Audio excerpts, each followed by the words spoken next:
மகாநதி சீரியலில் நாளைக்கு என்ன நடக்க போகுது அப்படின்னா, கரெக்டாக காவேரி வீட்டுக்கு வந்துடுறாங்க. வீட்டுக்கு வந்தோடனே அவங்க அம்மா கேட்குறாங்க, எங்கடி போனேன் அப்படின்னு கேட்குறாங்க. உடனே நான் எங்கே போனேன்னு உனக்கு தெரியாதாம்மா அப்படின்னு சொல்கிறா. காவேரி சொல்கிறாங்க, நைட்டு போகக்கூடாத இடத்துக்குலாம் போயிருப்ப போல, போலீஸ் ஸ்டேஷன், கோர்ட்டு, ஒரு பொம்பளை புள்ள போகிற இடமா இதெல்லாம் அப்படின்னு அவங்க அம்மா கேட்குறாங்க. உடனே காவேரி, அம்மா நான் எதுக்கு போனேன்னு உனக்கு தெரியும்ல, பசுபதி என்னைய பழி வாங்கணும்னு நினச்சி விஜயை பழி வாங்குறாரு, அதனால தான் நான் போனேன், ஏமா இதெல்லாம் தெரிஞ்சுன்னு இப்படி நடந்துக்கிற அப்படின்னு கேட்குறாங்க. அம்மா இன்னைக்கு மட்டும் இல்லை, அன்னைக்கு ஒரு நாள் நைட்டு நான் ஃபுல்லாக வரவே இல்லைல்ல, அன்னைக்கும் நான் ஜெயிலேருந்து வெளில எடுக்கதாம்மா போயிருந்தேன் அப்படின்னு எல்லா உண்மையும் அவங்க அம்மா கிட்ட சொல்லிடுறாங்க. சொல்லி முடிச்சுட்டு அவங்க பாட்டுக்கும், என்னை நீ கேட்கக்கூடாதுன்னு நினைக்கிறேம்மா, ஆனால் உனக்கு எல்லாம் தெரியும், தெரிஞ்சும் நீ நான் எங்கே போனேன்னு நீ கேட்குற, நான் உன் மேலே சத்தியம் பண்ணியிருக்கேம்மா, நான் உன்னை கேட்காம எந்த ஒரு பெரிய முடிவையும் நான் எடுக்க மாட்டேன், எதாக இருந்தாலும் உன்னை கேட்டுட்டு தான் எடுப்பேன் அப்படின்னு சொல்கிறாங்க.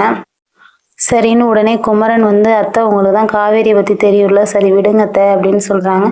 உடனே பாருங்க மாப்பிள்ள அவள் எப்படி பேசுகிறான்னு அப்படின்னு உடனே பாட்டி சொல்கிறாங்க, ஏன் எவ்வளோ பெரிய விஷயம் பண்ணிட்டு வந்திருக்கா காவேரி, நீ அவளை பேசிக்கிட்டே இருக்க அப்படின்னு சொல்கிறாங்க.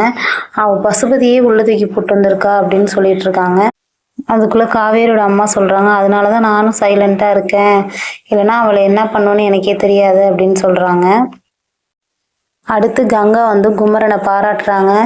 நீங்கள் இப்படிலாம் பண்ணுவீங்கன்னு நான் எதிர்பார்க்கவே இல்லை, தெரியாத ஒரு இடம், அங்கே போய் இப்போ சண்டை போட்டு நீங்கள் வெண்ணிலா மாமாவை காப்பாற்றிருக்கீங்க அப்படின்னு சொல்லி ஒரே புகழ்கிறாங்க. உடனே குமரன் சொல்கிறார், நீ கூட என்னை நம்பலையா அப்படின்னு கேட்குறாங்க.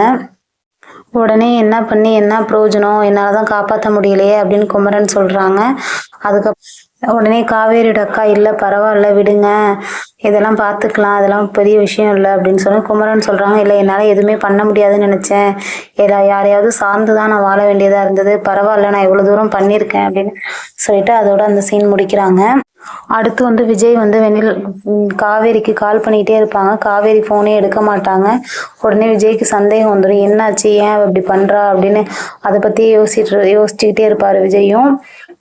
காவேரியும் விஜயை பற்றி தான் யோசிச்சுட்டு இருப்பாங்க. எப்படி விஜய் விட்டு வெளில வர போகிறோம், நமக்கு விஜய் இனிமேல் கிடையாது அப்படின்னு அவங்களே அவங்கள்ட்ட பேசிகிட்டு இருப்பாங்க.